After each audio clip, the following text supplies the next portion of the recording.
అందరికీ నమస్కారం. IYR talks మొదలుపెట్టి ఎఫెక్టివ్గా పోస్టింగ్స్ మొదలుపెట్టి ఒక సంవత్సర కాలం అయింది. ఈ సంవత్సర కాలంలో సబ్స్క్రైబర్స్ బేసు 3,000 నుంచి 33,000 దాకా పెరిగింది. ఐవైఆర్ టాక్స్ను ఆదరిస్తున్న మీ అందరికీ నా ధన్యవాదాలు. భవిష్యత్తులో కూడా ఇదే రకంగా ఐవైఆర్ టాక్స్ని మీరు ఆదరిస్తారని ఆశిస్తూ ఉన్నాను. Thank you. అది చాలా ఇంపార్టెంట్ ఇష్యూ. నేను చాలా నిజాయితీపరుడైనటువంటి రాజకీయ నాయకుడికి కూడా అవినీతిపరుడైన అధికారి కావాలి. బికాస్ అండ్ పెరుగుతున్నది పాయింట్, ఎలక్షన్లలో ఫండింగు ఎక్స్పెండిచరు ఇంత లెవెల్లో జరుగుతున్నప్పుడు ఇండివిజువల్గా, అది ఎవరూ లేరనుకో, ఇండివిజువల్గా నిజాయితీపరుడైన రాజకీయ నాయకుడైనా కానీ సిస్టమ్ నుంచి అమౌంట్ జనరేట్ చేసుకోవాలి. తప్పదది. దానికోసం బ్యాక్గ్రౌండ్లో ప్లాన్స్ జరుగుతూ ఉంటాయి. ఆ ప్లాన్కి అనుగుణంగా ఫైల్స్ మనకు వస్తూ ఉంటాయి.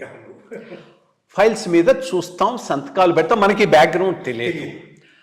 ఈ బ్యాక్గ్రౌండ్ తెలియకుండా కొల్లేటరల్ డ్యామేజ్గా ఆఫీసర్లు, ఈవెన్ ఆనెస్ట్ ఆఫీసర్స్ దీంట్లో ప్రాబ్లమ్స్లో పడేటటువంటి అవకాశం ఉంది. ఇది సిస్టమిక్ ప్రాబ్లం.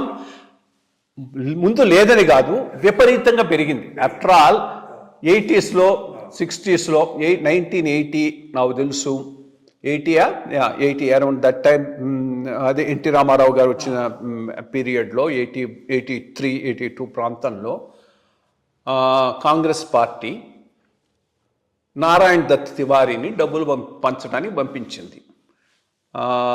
విజయవాడ సెంట్రల్ ఎమ్మెల్యేకు ₹1,00,000 ఇచ్చారు. అది ఆయన దానికోసం వచ్చాడు, తీసుకొని అందరికీ ఇచ్చారు. ఈరోజు లక్షల్లో అయ్యేది కాదు కదా, కోట్లలోకి వెళ్ళిపోయింది. సో ఈ పార్టీ అయినా ఆ పార్టీ అయినా అధికారంలోకి రాగానే మొట్టమొదట వాళ్ళు చేసేటటువంటి హోల్ స్ట్రక్చరింగు, ప్లానింగు, అంతకుముందు ఖర్చు పెట్టుంటే ఎట్లా పూడ్చుకోవాలి, ఖర్చు పెట్టకుండా ఉంటే నెక్స్ట్ ఎలక్షన్కు ఎట్లా ఎమాస్ చేసుకోవాలి. సో దానికి ఒక ప్లాన్ వేస్తారు, అది తెలియదు. దానికి అనుగుణంగా చాలా ఫైళ్ళు రన్ అవుతాయి. ఆ ఫైల్స్ ఆఫీసర్స్ ద్వారానే రన్ అవుతాయి. అండ్ నెక్స్ట్ రెజ్యూమ్లో వీళ్ళని ఫిక్స్ చేసేటప్పుడు కొల్లైటరల్ డ్యామేజ్గా ఆఫీసర్లు అవుతారు. ఇది చాలా ఇంపార్టెంట్. ఈ ఏమంటారు, ఆ ట్యూనింగ్ ఉన్న ఆఫీసరు దీన్ని కాస్త కేర్ఫుల్గా నావిగేట్ చేయగలడు. ట్యూనింగ్ లేకుండా సీఎం పిలిచాడు కదా, నాకు చెప్పాడు ఈ గ్రేట్ వర్క్ నేను చేసేస్తానని ముందుకు పోయినవాడు బోళ్ళ పడతాడు. ఇది కూడా ఒక మేజర్ ఐటమ్ ఆఫీసర్లు మైండ్లో పెట్టుకొని ముందుకు పోవాల్సిన అవసరం ఉన్నది. ఇది చాలా ముఖ్యమైన అంశం సార్. ఎందుకంటే ఇప్పుడు రాజకీయం ముఖ్యంగా తెలుగు రాష్ట్రాల్లో ఒక ఎలక్షన్స్లో మీరు ఒక ఎమ్మెల్యేగా నిలబడాలి అంటే ఏ పార్టీ అయినా కూడా పోయిన 2024లో 50 కోట్లు యావరేజ్గా ఖర్చు పెట్టారు ఎమ్మెల్యే. ఎంపీ అంటే ఇంకా మీరు ఆలోచించవచ్చు, 100 కోట్లు 200 కోట్ల వరకు కూడా. అంటే ఇంత డబ్బు ఖర్చు పెడుతున్నారు అంటే ఇది ఇన్వెస్ట్మెంటే కదా. ముందు ఖర్చు పెట్టిన దాన్ని మీరు తిరిగి రికూప్ చేసుకోవాలి. తర్వాత నెక్స్ట్ మళ్ళీ వచ్చే ఎలక్షన్లకి మళ్ళీ ఇన్వెస్ట్మెంట్కి. సో ఇన్వెస్ట్మెంట్ ఆన్ రిటర్న్ మీరు క్యాలిక్యులేట్ చేసుకుని ప్లాన్ చేసుకుని, ఎందుకంటే ఇప్పుడున్న మీరు ఎమ్మెల్యేలు కానీ ఎంపీలు కానీ అందరూ కూడా కాంట్రాక్టర్లు, ఇండస్ట్రియలిస్టులు, మైనింగ్ కాంట్రాక్టర్లు, ఎడ్యుకేషన్ కాంట్రాక్టర్లు, వీళ్ళే ఉన్నారు. మీరు మొత్తం మీరు చూస్తే ప్రొఫైలు ముఖ్యంగా ఈ తెలుగు రాష్ట్రాల్లో, ముఖ్యంగా ఆంధ్ర రాష్ట్రంలో. కాబట్టి వీళ్ళకి ఇటువంటి పరిస్థితుల్లో కూడా ఇది చాలా ముఖ్యమైనటువంటి అంశం. దీంట్లో బ్యూరోక్రసీ పాత్ర ఏమిటి, ఏ విధంగా చేసుకోవాలి, మోస్ట్ ఇంపార్టెంట్ అంటే దీని గురించి awareness. Actually awareness is so important.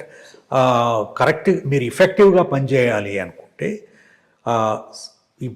పద్ధతి ఎలా ఉందంటే సార్, మీరు దీంట్లో మీకు కూడా భాగస్వాములు అయితే మనందరం కూడా కలిసి పంచుకుందాం అనే ఒక ఆలోచన కూడా,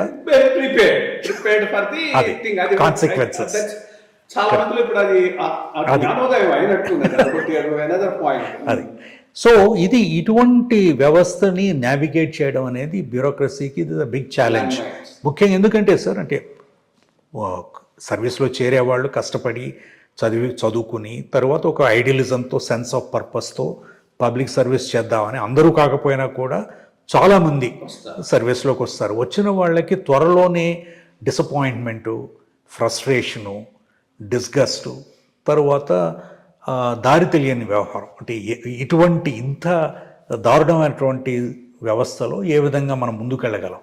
దీనివల్ల నష్టం ఏమిటంటే భవిష్యత్తులో civil services will not be attracting the best talent భవిష్యత్తులో. బికాజ్ మీకు వేరే అవకాశాలు ఉన్నాయి కాబట్టి ఈజ్ ఇట్ వర్త్ ఇది సో ఈ అంశాల గురించి కూడా చర్చ జరగవలసిన అవసరం ఉన్నది సార్. అంటే మనం నా సర్వీస్ టైంలో ఉన్న కొద్ది సంవత్సరాలు చూసింది మనం ఈ సమస్యల గురించి సుదీర్ఘంగా అసోసియేషన్లో కానీ వేరే ఫోరంలో కానీ చర్చ జరగడం లేదు. ఒక విధంగా మీ ప్లాట్ఫామ్ కూడా ఉంది కాబట్టి ఐవైఆర్ స్పీక్స్ ఒక 10 మందిని కూర్చోబెట్టి ఈ అంశాల మీద చర్చించి దాని సింథసిస్ని 10 మందితో పంచుకోవాల్సిన అవసరం కూడా ఉంది ఐఏఎస్ ఆఫీసర్స్ మీద. Because we are in a new ecosystem, new complex environment. And ఈ కాంప్లెక్స్ ఎన్వైరన్మెంట్ గురించి మనకి కొంత క్లారిటీ ఇప్పుడిప్పుడే వస్తుంది. ఎందుకంటే సర్వీస్లో ఉన్నప్పుడు చాలా విషయాల గురించి మనం పట్టించుకునే వాళ్ళం కాదు సార్. అంటే అట్లీస్ట్ నేను అంటే ఆర్గానిక్గా సర్వీస్లో లేకపోవడం వల్ల కూడా కావచ్చు. బట్ ఇది I think this new awareness అంటే social media explosion, the new politics, the money importance, politics, media, correct, interconnection. So ఇటువంటి పరిస్థితుల్లో because again media owners are also contractors, వాళ్ళకి ప్రభుత్వ కాంట్రాక్టర్లు అవసరం, ఇండస్ట్రియలిస్టులు వాళ్ళకి మళ్ళీ ప్రభుత్వంతో అవసరం. సో ఇవన్నీ కూడా they are all interconnected issues. దీంట్లో అంటే ఐఏఎస్ పాత్ర will continue to remain important as a bureaucracy. It runs the government. And so ప్రభుత్వాన్ని నడిపించి దిశ నిర్దేశించవలసినటువంటి వ్యవస్థ ఈ అంశాల గురించి అవగాహన లేకపోతే చిక్కుల్లో పడే అవకాశం ఉంది. ఇది అంటే దీనికి ఇటువంటి సమస్యకు ఒక సొల్యూషన్ అంటూ ఎవరు ఇవ్వలేరు. మా ఇద్దరి ఎఫర్ట్ కూడా దీనికి ఒక సొల్యూషన్ ఇద్దామని కాదు. దీంట్లో ఉన్న కాంప్లెక్సిటీసు, ప్రజలకు కూడా తెలియని కాంప్లెక్సిటీస్ చాలా ఉంటాయి. ఈ ఉన్న కాంప్లెక్సిటీసు దీనిని నావిగేట్ ఎట్లా చేయాలి, ఆనెస్ట్ ఆఫీసర్ కూడా ప్రాబ్లమ్స్ లోపలే అవకాశం ఉంది కాబట్టి అది హౌ డస్ హీ నావిగేట్, ఎట్లా ఈ ఓవరాల్ ఎకో సిస్టము, మా అనుభవాలను బేస్ చేసుకొని ఒక చర్చ చేశాము. ఇది ప్రజల్లో కూడా ప్రజాభిప్రాయంలో కూడా వీటిని ఏదో సెన్సేషనల్గా మీడియా చూపించిన విధంగా కాదు, దీని వెనక చాలా బ్యాక్గ్రౌండ్లు ఉంటాయనేది కూడా అర్థం చేసుకొని ఈ న్యూస్ను గనక ప్రజలు చూడటం కూడా మొదలు పెడితే కొంతవరకు ఈ మీడియా హౌసెస్ కూడా ఈ టీపీఆర్ బేస్డ్ సెన్సేషనలిజం, రేపు రాండి చూడండి ఇది అది అని వేయకుండా కొంత తగ్గే అవకాశం ఉంది. బట్ నావిగేట్ ఎట్లా చేయాలనే దాని మీద మాత్రం ఆఫీసర్లు ఎక్కువ కేర్ఫుల్గా ఉండాల్సినటువంటి రోజులు పాతకాలంతో పోల్చి చూసుకుంటే ఈ కాలంలో ఉన్నాయి. Thank you. నమస్కారం. Thank you sir. నమస్తే.